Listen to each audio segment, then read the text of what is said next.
Come on, Jake, let's go! Jake? You're not Jake! Who are you? What are you doing? Come back! You're not Jake. Who are you? Where's Jake? I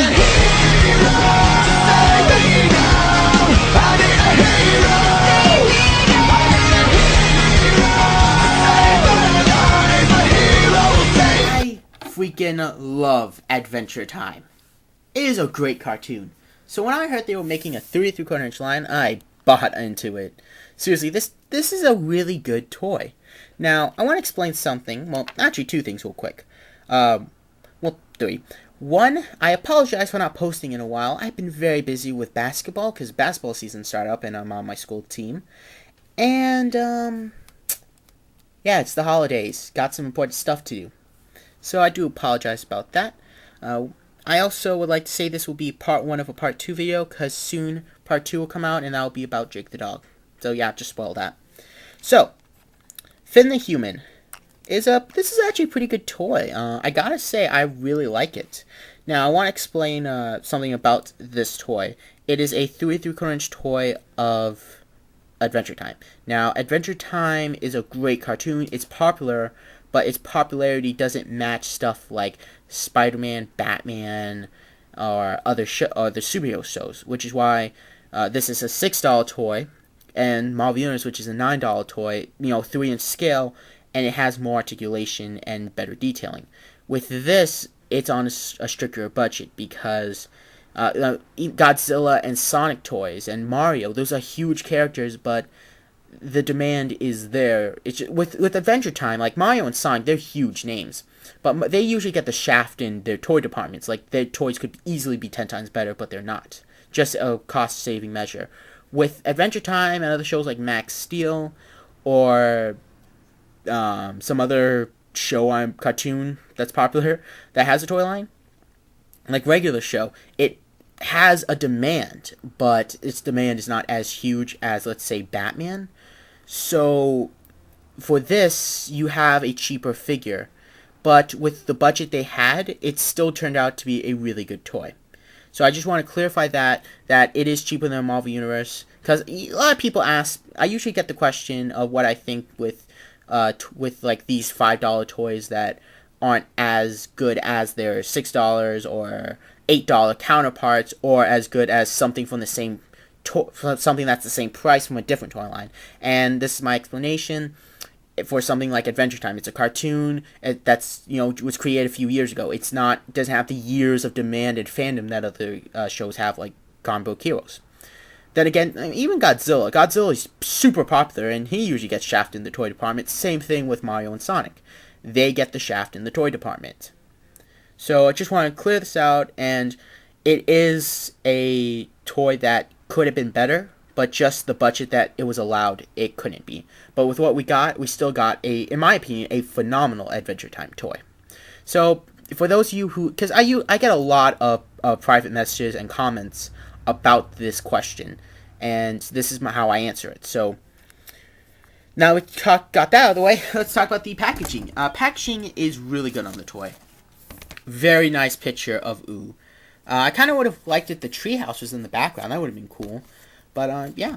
Then we have a picture of Finn and Jake just chilling out, being bros. I like how they're actually brothers, by the way. That's really cool when we found out they were brothers. But we have the Adventure Time logo and other toys in the line. This is a very generic packaging, so there's no personal bio. But we got Lumpy Space Princess with Brad, Jake the dog with Tree Trunks, Finn the Human with Slime Princess, and then Fiona with Cake the cat.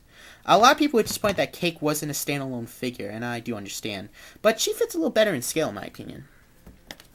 So, we'll talk about Slime Princess first, get that out of the way. I'm really disappointed that we got Slime Princess. I wish we got BMO, because BMO's awesome. I would have loved to have a tiny BMO. But, speaking of which, Slime Princess came out really good. Now, it's not like the cartoon how you have the layer of green, and then on the inside you have the very lime-colored layer of green. Here it's just a translucent plastic, which looks phenomenal. I love the way this looks. She does have two eyes and a mouth, which are painted black, and her arms are molded in place. And the way they're molded, they could just be her lifting her arms up, or just having them laying on her body.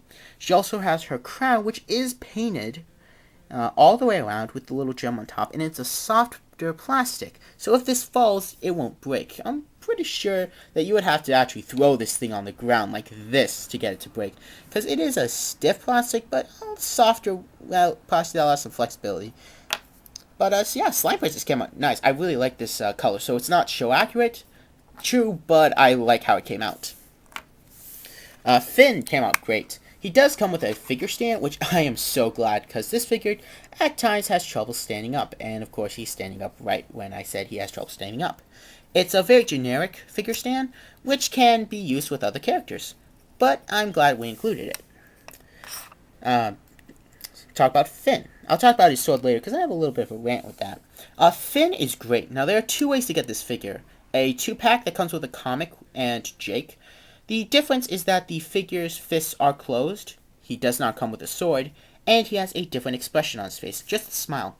I love the expression on this figure's face. It just seems so much more Finn. He could just be doing a charge, yelling to do a kick. He could just be screaming, "Mathematical!" Or just have fun. I love this expression. Now, detailing is great. It got everything. Like, the backpack is done great. It even got the paint on the straps, the socks, the shorts, and the shirt. Very cool. And the little pointy things on his head. Articulation on this guy is pretty good too. He has a swivel in his head, so he can look left and right. Doesn't like to look up and down because there's no way they could have engineered it. Just look at his design. He's a 2 basically. His arms can go up and down at the shoulder. They don't go out.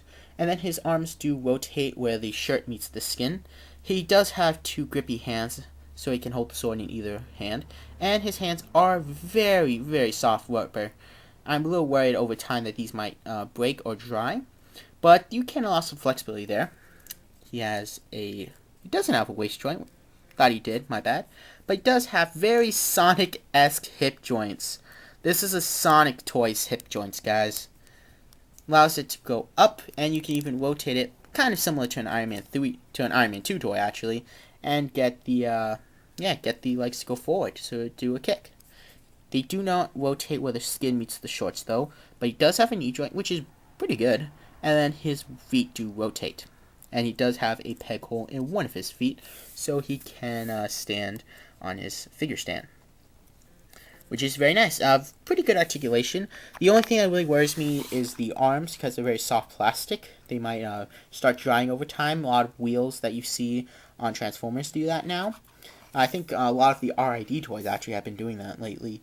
And then especially in the knee joint, this joint really feels fragile, like a Sonic joint. So do beware of that. If you ever had a Sonic toy, you know what I'm talking about.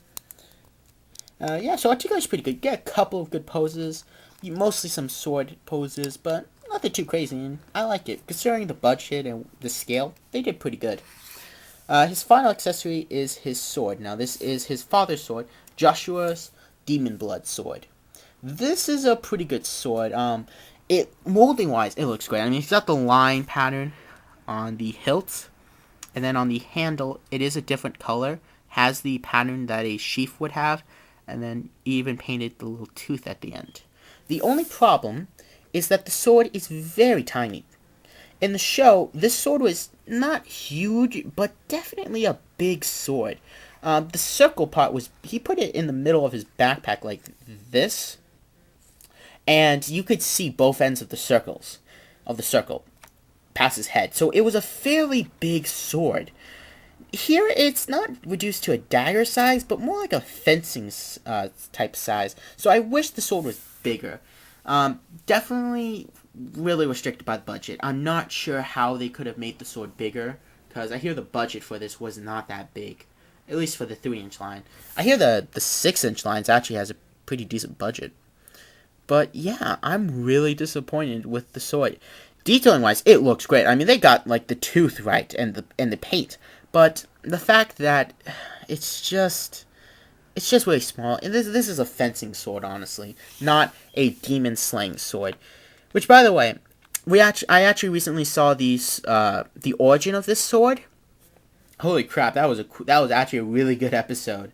Not one of the greatest episodes Adventure Time has had, but it was a really entertaining episode. I suppose the only thing that really bothered me was the fact that the sword was broken. I really wanted the sword to be fixed at the end.